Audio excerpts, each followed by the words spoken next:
So what are the weapons of Splatoon based on? Asked most people, and so most people answered that question. But how many people asked, why? I think it's easy to answer with, well, these are recognizable objects in daily life, but comparing the differences in both design and inspiration of these weapons make me go, what the fuck? If you're still thinking that I'm overthinking it, here, rather than telling you what these items are based on, I'll categorize it and tell you what I mean. There are no conventions or coherence later on, but at least it starts simple. So simple, sleek, efficient. Only 900 gold. Get it now. The classic water gun, something that defines Splatoon for those not familiar with the franchise. The classic chamber, handle, and entry point. A very common aesthetic and very easy to recognize. The classic Splattershot trio, classic charger, mini splatling, dualies, and the Splattershot Nova. These are the purest form of Splatoon weapons. You could mold literally any weapon into this aesthetic and it would fit Splatoon. No. Put your copyrighted Nerf water gun away. Next is the art supplies, anything related to paint, drawing, etc. It's a sizable difference from the water guns, but when it comes down to relation with ink, it is still more than reasonable. The splashes, aerospray, rollers, blaster, sniper rider, slosher, ballpoint, edit, clash, and the stamper. And of course, who could forget, all 3 brushes. These babies follow all the conventions of Splatoon as they use ink. We love brushes, aesthetically, not in game. Learn to play without clown shoes, you aren't being helpful enough.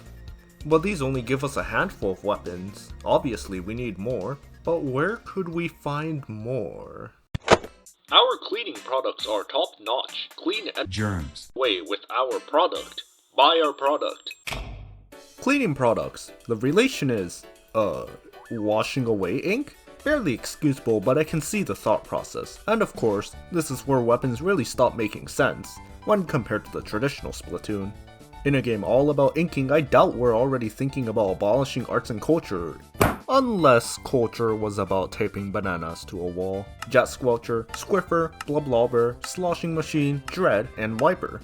Wow, this is actually a way shorter list than I thought.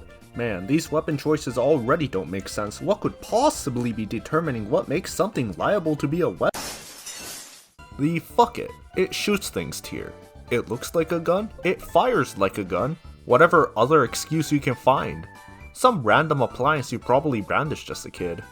We got Nozzlenose, Gluga, Dowser, Hydra, and the Rapids. And of course, the Nintendo branded End Zapper and the S-Blast. This actually means Nintendo is canon in Splatoon. Capitalism knows no bounds. Buy water. You pay water taxes. Buy more water. Can never have enough water. Buy water. That's right, it's a weapon that's related to water in any way. Who cares about proper association to ink anyways? We have water guns. We now relate it to water. Gals, Gootuber, Heavy Splatling, Wellstring. Isn't that funny? Quirky? I think the Gals and Heavy Splatling get a slight pass because aside from their water tank, it does somewhat follow the water gun aesthetic, but that's still cheating, so stay mad. barely made it. And of course, who could forget the weapons that I struggled to find an excuse for? Let's start with weapons that barely have an association with water. Apples, Decavitator, and I guess the umbrellas. They're commonly in conjunction with water but aren't the ones using it. This includes Squeezer as well, but come on, you alcoholic. Come on. Then we have fishing with Reflux and Tri-Stringer. Fish? Do you even catch squids with fishing rods? Jellyfish? It just doesn't add up. And now the weapons, I barely know what they are based on. Explosher is what seems to be a grill? Grilling fish? Okay. We got the Luna Blaster, which is quite literally just a jet engine, and of course the leaders and their gasoline. Look, I could go on a rant about how global warming and Splatoon are closely tied, but I'll save you the trouble. Nautilus appears to be based on a Bunsen burner? This one I really had to search up, and I'm struggling to see the association, but it's still very unrelated to the core idea of Splatoon as far as I'm concerned. And now finally, as I'm sure some of you have been dying to hear about, Dark Tetras is supposedly based off a gun. Yeah, that's right, no fun appliance here. Gun. Some of these weapons are quite egregious. Why could that be? I think there is only one thing to blame. Fire product, fire product, fire product, very fire cheap. Product, fire product, fire product. That's right, dear Splatooner. You are the product placement. To provide context, let's establish that things such as turf war and ranked is recognized as a sport. So popular and lucrative, in fact, that the greedy corporals would be missing out if they didn't capitalize. And oh, capitalize they did. Although I'm not sure if we consider this a sponsorship or them jumping into the market, these companies, completely unrelated to creating weapons, started manufacturing their own tools of mass destruction.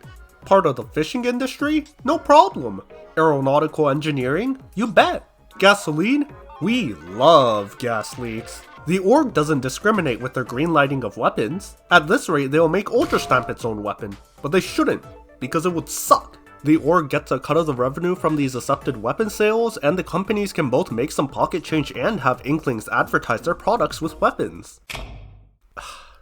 My lawyer has advised me, for legal reasons, to say that there is no proof that there's such money laundering happening at the top.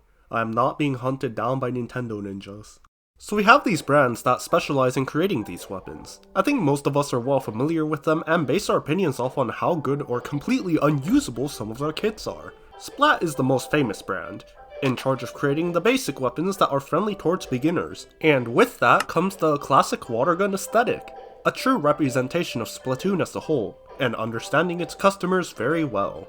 Dolphin for household items, Nouveau for art supplies, Custom for typically industrial fields, Sorella for umbrellas, Nintendo for releasing old products and pretending they are new, Ammonites for disrespecting the aesthetic of Splatoon. But wait, aren't I missing a major company? Ah, Neo, my favorite company, offering wares like pens, crayons, electric toothbrushes, washing machines, and jet engines? Very consistent, as all companies should be. Obviously, companies would miss out if they didn't jump on the train here. But design-wise, why were the objects chosen? A Splatoon 3 developer interview mentions how weapons were chosen from personal experience, whether it be admiring a fancy fountain pen in school, or playfighting with umbrellas. Heck, fishing rods were chosen because the devs simply thought it would be a cool idea. It's cool to see how the devs took their personal touch and wrapped it up neatly in a believable lore reason. At the end of the day, because these greedy corpos contributed weapons for product placement, do we get to experience more types of weapons. This also opens up a whole lot of other options for future additions to the already massive weapon pool. And that was why you should totally buy weapons from the Splat brand, which offers the weapons with the truest aesthetic, and it will never let you down.